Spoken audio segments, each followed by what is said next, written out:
Good morning students. Today we are going to discuss about regulation of citric acid cycle. Okay. So the regulation of citric acid cycle mostly involves the intermediates of the citric acid cycle inhibition.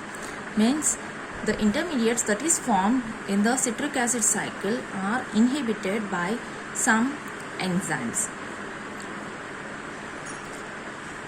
The enzymes which actually helping in the synthesis of the intermediates in the citric acid cycle are inhibited by some high energy compounds.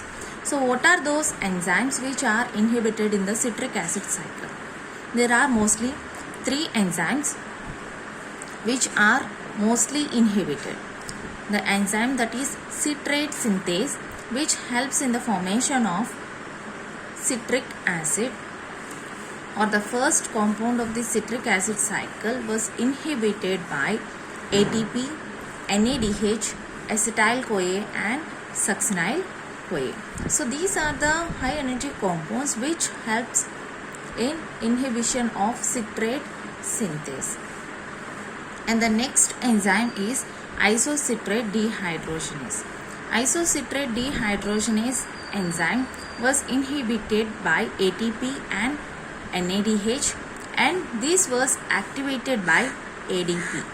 Okay, and the next enzyme is alpha ketoglutarate dehydrogenase.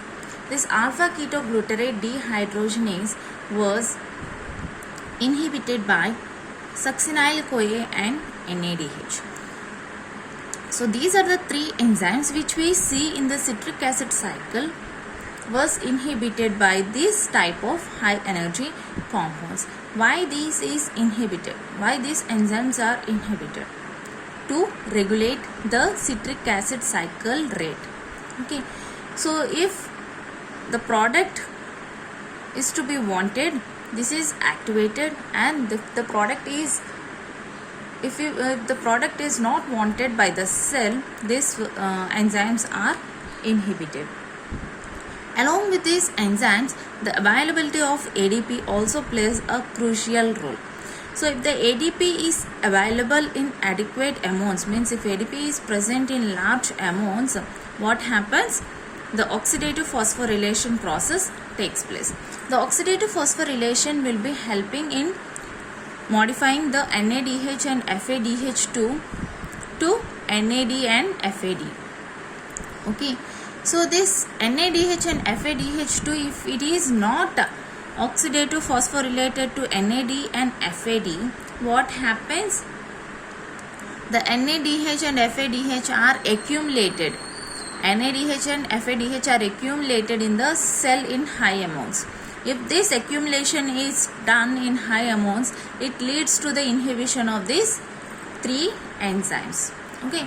So if NAD and FAD is formed with the help of oxidative phosphorylation in the presence of ADP, what happens? The TCA cycle will be running normally.